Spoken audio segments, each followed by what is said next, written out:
लंबे समय से भुला दिए गए समय में प्राचीन भारत की जीवंत भूमि के बीच एक गहन आत्मा का उदय हुआ जिसने मानव इतिहास की दिशा को हमेशा के लिए बदल दिया। उनका नाम सिद्धार्थ गौतम था, लेकिन उन्हें समय और स्थान से परे एक उपाधि बुद्ध से जाना जाने लगा। उनकी यात्रा ऐसी थी जो आत्मज्ञान के सार का प्रतीक थी, और यह सबसे अप्रत्याशित परिस्थितियों में शुरू हुई थी। सिद्धार्थ का जन्म ऐश्वर्यपूर्ण जीवन में हुआ था, जिसे एक शक्तिशाली राज्य का उत्तराधिकारी बनना तय था। उनके पिता राजा शुद्धोदन ने उन्हें महल की दीवारों से परे की कठोर वास्तविकताओं से बचाते हुए हर कल्पनाशील विलासिता प्रदान की। सिद्धार्थ आनंदमय अज्ञानता में बड़े हुए, उन्हें उस पीड़ा का एहसास नहीं था जिसने उनकी प्रजा के जीवन को त्रस्त कर दिया था। हालांकि भाग्य ने युवा राजकुमार के लिए कुछ और ही योजना बना रखी थी। सहज जिज्ञासा से प्रेरित होकर सिद्धार्थ एक दिन महल के मैदान से बाहर चले गए।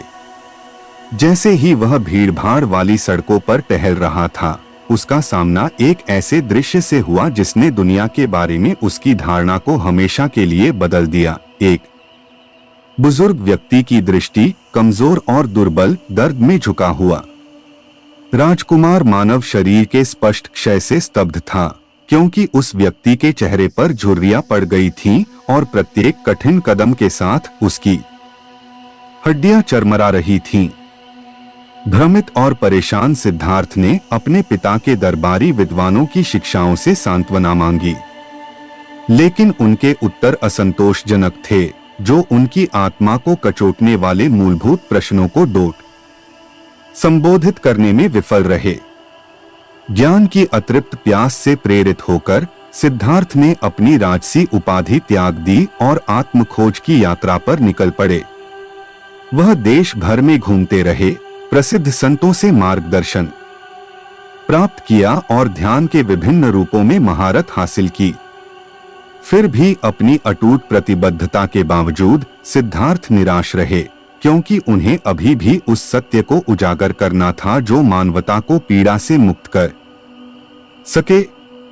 एक दिन थके हुए और निराश सिद्धार्थ ने खुद को बोधि वृक्ष की छाया के नीचे पाया।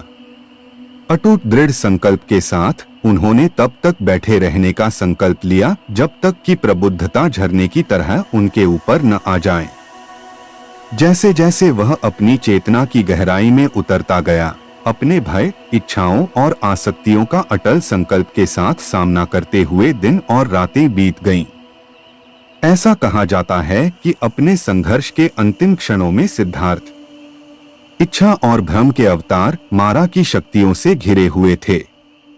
मारा ने उसे आत्मज्ञान के मार्ग से भटकाने के लिए प्रलोभनों का आक्रमण शुरू कर दिया। फिर भी सिद्धार्थ दृढ़ रहे, उनका मन उनकी करुणा और समझ की शक्ति से मजबूत हुआ। जैसे ही सुबह का सूरज क्षितिज पर चढ़ा, सिद्धार्थ को ज्ञान प्राप्त हुआ। उन्होंने उस सत्य को उजागर कर दिया था जो लंबे समय से उनसे छिपा हुआ था। 4 आर्य सत्य जो अस्तित्व के सार को रेखांकित करते हैं: पीड़ा का सत्य, उसकी उत्पत्ति का सत्य, उसकी समाप्ति का सत्य और उसकी ओर ले जाने वाले मार्ग का सत्य। अंत गहन ज्ञान से परिपूर्ण सिद्धार्थ ने जागृत बुद्ध की छत्रछाया धारण की। उन्होंने अपना शेष जीवन दूसरों के साथ आत्मज्ञान का मार्ग साझा करने, गांव-गांव भटकने, करुणा, सचेतनता और अनासक्ति के गुणों का प्रचार करने के लिए समर्पित कर दिया। अपने वफादार शिष्यों के साथ उन्होंने एक संदेश फैलाया जो सामाजिक सीमाओं को पार कर गया, जिसने पूरे देश में अनगिनत आत्माओं के दिल और दिमाग को छू लिया। बुद्ध की शिक्षाएं अज्ञानता और पीड़ा के बोझ से कराह रही दुनिया में आशा की किरण बन गईं। उनके शिष्यों, भिक्षुओं और आम लोगों दोनों ने उनके साथ यात्रा की और उनके द्वारा अपनाए गए आदर्शों को मूर्त रूप देने का प्रयास किया। बुद्ध की उपस्थिति परिवर्तनकारी थी, क्योंकि उन्होंने मानव जाति को इच्छा के बंधनों से मुक्त करने और उन्हें आत्मज्ञान की असीमित स्वतंत्रता की ओर मार्गदर्शन करने का प्रयास किया था। उनके नश्वर रूप के इस सांसारिक क्षेत्र से चले जाने के बाद भी उनकी विरासत लंबे समय तक कायम रही। बुद्ध की शिक्षाएं बौद्ध धर्म की नींव बनी, एक ऐसा धर्म जिसने दुनिया भर में लाखों लोगों के जीवन को प्रभावित किया। आत्मज्ञान का उनका मार्ग एक रोड मैप बन गया जो अस्तित्व की अराजकता के बीच साधकों को मोक्ष की ओर ले गया।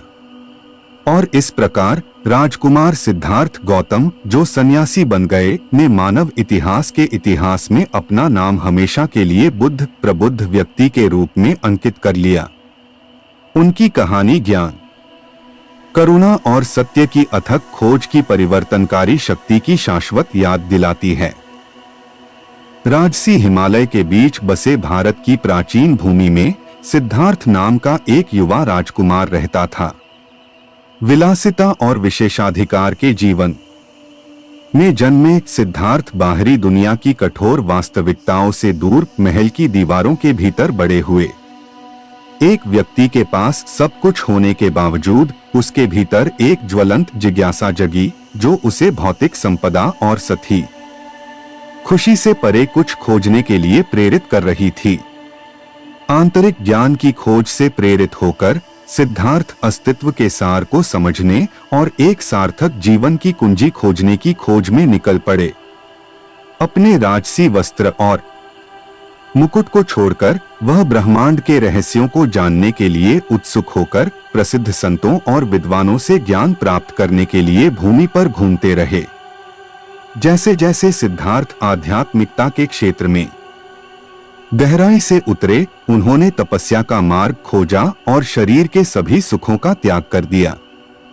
उन्होंने खुद को आत्मत्याग के चरम रूपों के अधीन कर लिया, कई दिनों तक उपवास किया और अपने शरीर को अविश्वसनीय कठिनाइयों का सामना करना पड़ा।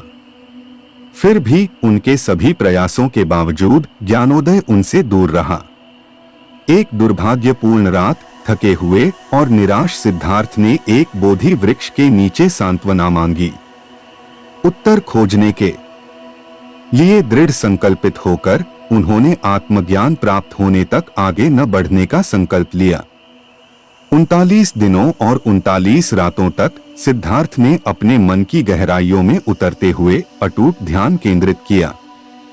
इस गहन ध्यान के दौरान ही सिद्धार्थ को गहन अनुभूति का अनुभव हुआ। उन्होंने समझा कि आत्मज्ञान की कुंजी तपस्या और आत्मपीड़ा में नहीं, बल्कि मध्य मार्ग, संतुलन और सद्भाव के मार्ग में निहित है। उसी क्षण से सिद्धार्थ को बुद्ध जागृत व्यक्ति के रूप में जाना जाने लगा।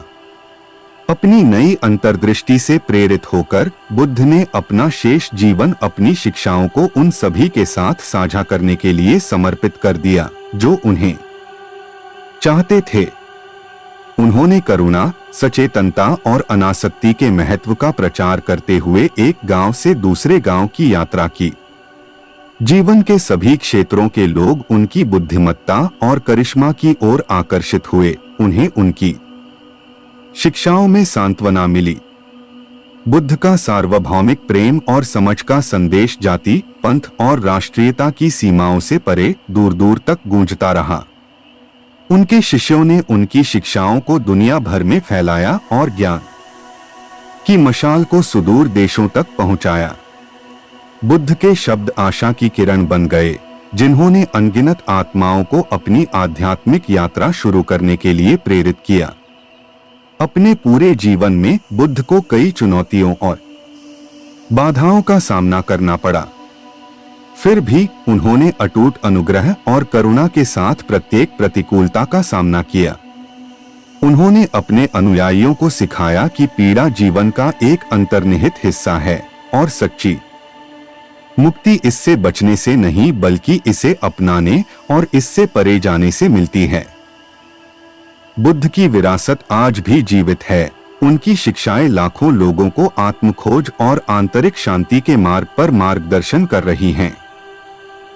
उनकी कहानी एक अनुस्मारक के रूप में कार्य करती है कि आत्मज्ञान कुछ चुने हुए लोगों के लिए आरक्षित नहीं है, बल्कि हर उस इंसान के लिए एक संभावना है जो इसे खोजने का साहस करता है। अंत में बुद्ध की आत्मज्ञान की खोज हमें याद दिलाती है कि सच्चा ज्ञान केवल भीतर ही पाया जा सकता है और जागृति का मार्ग वह है जिस पर प्रत्येक व्यक्ति को स्वयं चलना चाहिए।